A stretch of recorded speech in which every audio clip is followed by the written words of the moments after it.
Hello friends, आज हम पढ़ने जा रहे हैं क्लास 8 का चैप्टर 9 कबीर की साखियाँ। अगर अभी तक आपने मेरे चैनल को लाइक सब्सक्राइब शेयर नहीं किया तो जल्दी से कर दीजिए। हम स्टार्ट करने जा रहे हैं पार्ट 9 कबीर की साखियों के क्वेश्चन आंसर। ये क्वेश्चन आंसर कुछ एनसीईआरटी के हैं, कुछ इन बिटवीन चैप्टर से हैं।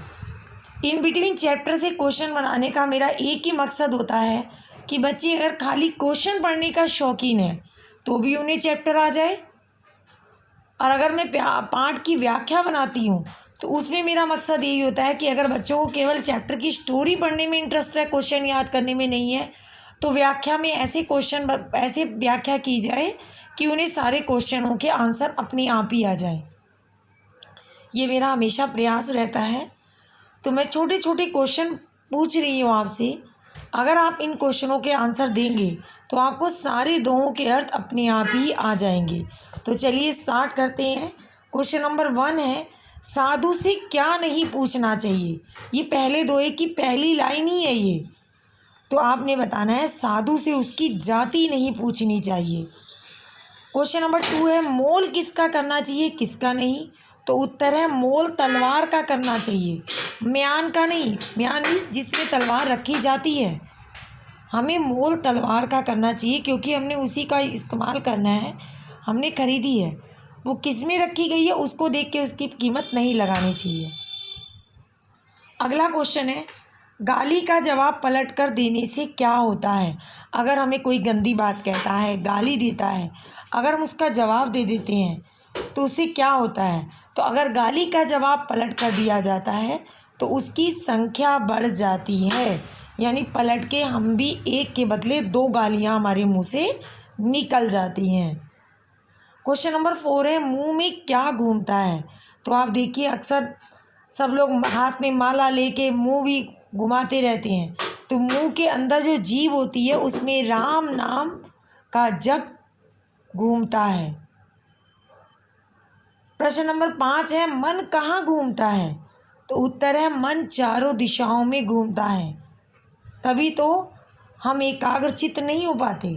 क्वेश्चन नंबर 6 है, किसका कोई शत्रु नहीं होता। तो उत्तर है जिसका मन शीतल होता है उसका कोई शत्रु नहीं होता। आपके दोहे में पूछा गया उसका कोई शत्रु नहीं होता जिसका मन शीतल होता है। तो अगर आपने आंसर को ऐसे याद किया या वैसे किया, आपके दोनों तरह से आंसर याद ही होना है।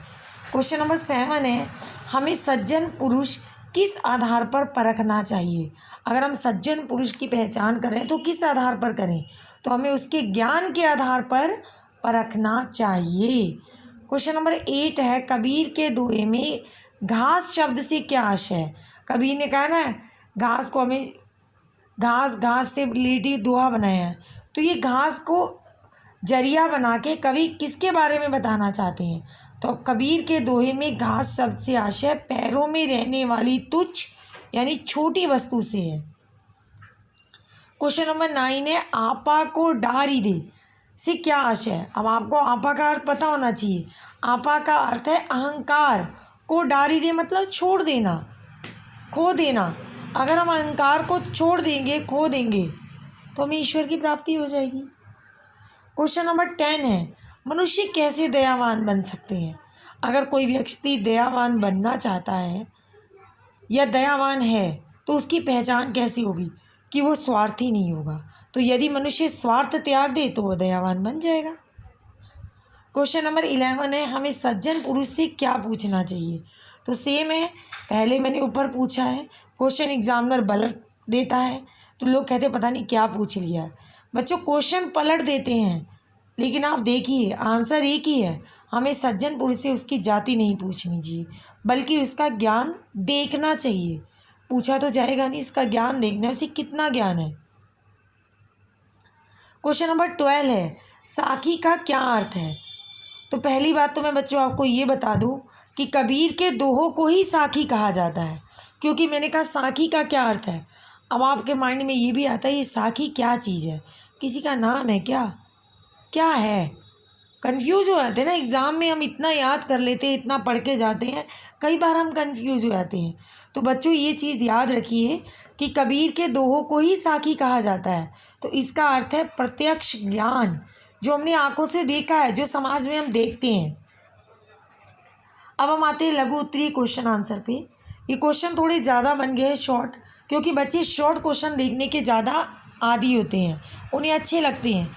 लंबे क्वेश्चन याद करने में उनका मन नहीं करता, तो इसलिए मैंने सारे दोओं से एक एक दो दो शॉर्ट क्वेश्चन बनाए हैं। तो वीडियो थोड़ी लंबी भी हो जाएगी इस वजह से, पर मेरी गारंटी है कि आपको पूरा चैप्टर अच्छी तरह याद हो जाएगा।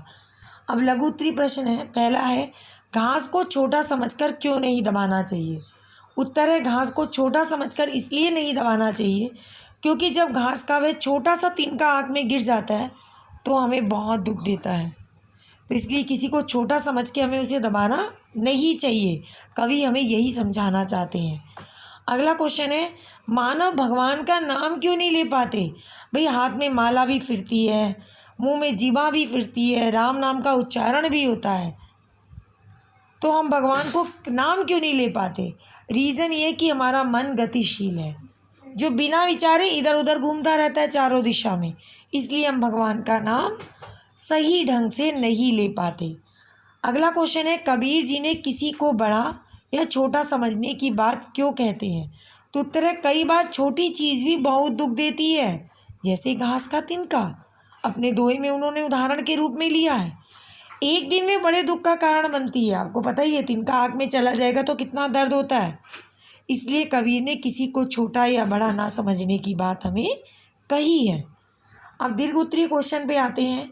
पहला क्वेश्चन है, कबीर ने अपशब्द यानी गाली सुनकर उस पर ध्यान ना देने की बात क्यों कही है। कहते हैं ना, एक गाली कोई हमें देता है, पलट के जवाब मत दो, तो वही कहते हैं उसे नज़रअंदाज कर दो। क्यों करो। तो कबीरदास जी समझाते हैं कि अपशब्द सुनकर ध्यान ना देने की बात इसलिए कहते हैं कि यदि हम पलट के अपशब्द कह देंगे, उसने एक गाली दी, हमने आगे से दो दे दी, तो उसकी संख्या क्या हो जाएगी, बढ़ जाएगी। वो ख़त्म नहीं होगी, बात बढ़ जाएगी, बढ़ते बढ़ते अनेक हो जाएंगी। और यदि हम उस पर ध्यान नहीं देंगे तो वो वही ख़त्म हो जाएगी, अर्थात वो एक ही रहेगी, बात बढ़ेगी नहीं, लड़ाई हमारी होगी नहीं। क्वेश्चन नंबर 2 है, तलवार का महत्व होता है, म्यान का नहीं। उदाहरण कैसे बताते, कहते ना, आप मोल तलवार का करो, म्यान का नहीं। कहते क्या बताना चाहते हैं। वो कहते तलवार का महत्व होता है क्योंकि हम तलवार किसी काम के लिए खरीद रहे हैं, वो किस में रखी है उसका कोई महत्व नहीं है। कबीरदास जी कहते हैं असली चीज़ की कदर की जानी चाहिए। बनावटी वस्तु जो बाहर से देखने में सुंदर है उसका महत्व नहीं है, उसको मत देखो, असलियत देखो। इसी प्रकार कवि कहते हैं व्यक्ति की पहचान उसकी मोल उसकी काबिलियत से तय करो।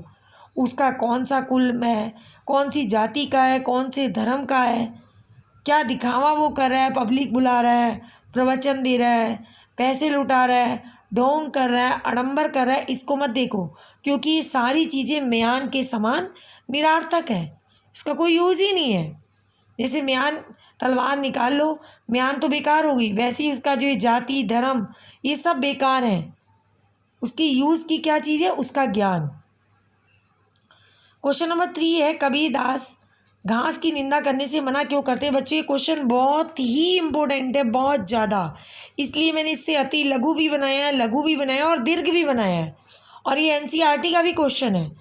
तो कबीर अपने दोहे में घास की निंदा करने से इसलिए मना करते हैं कि हम उसे घास पैरों के तले होती है।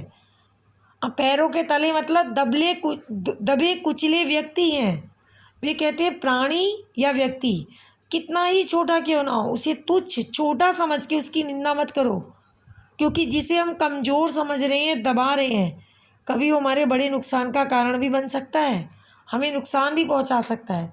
इसलिए हमें सभी का सम्मान करना चाहिए, किसी को छोटा बड़ा देख समझ के उसका अपमान नहीं करना चाहिए। अगला क्वेश्चन है, हमें अगर कोई व्यक्ति गाली देता है तो हमें उस पर ध्यान क्यों नहीं देना चाहिए।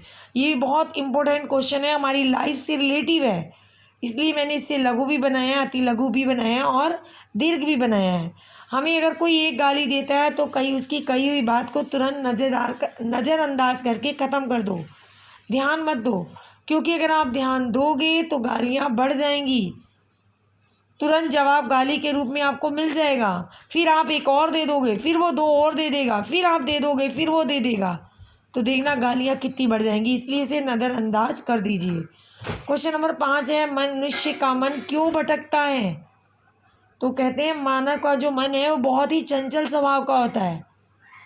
व्यक्ति माला दिन भर फेरता रहता है, प्रभु का नाम लेता रहता है, पर क्या नहीं कर पाता, मन को एकाग्रचित नहीं कर पाता, इसलिए वो भटकता रहता है। अब मन पे लगाम लगाएगा तो उसे ईश्वर की प्राप्ति अपने आप ही हो जाएगी।